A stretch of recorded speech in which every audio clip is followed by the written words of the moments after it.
Hi folks, Scott Gilbert here with you today to show you how to use a money clip. This is a money clip. It's very handy to use to carry money in your pocket, particularly if you don't want to pull your wallet out or if you don't even want to carry a wallet. So let me show you how to use this thing.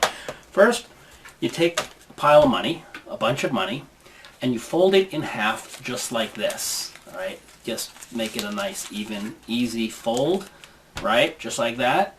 And then you take the money clip. It'll probably be something like this, something along these lines of this kind of shape, right? This one has my initials on it. And you put it over the money folded over the folded end of it, and you clip it just like that. So you don't want to clip it on the side, you want to clip it over the bend. That way it holds better.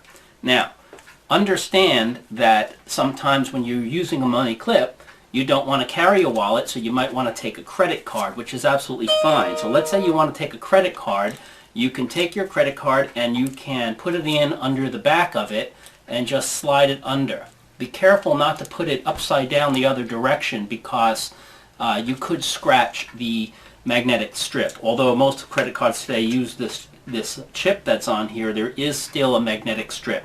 So anyway, it's that simple. The money is easily held in the clip. It comes out very easily, and you could very easily do whatever you need with your money. So it's that easy, folks, okay? It's just a money clip. Thank you.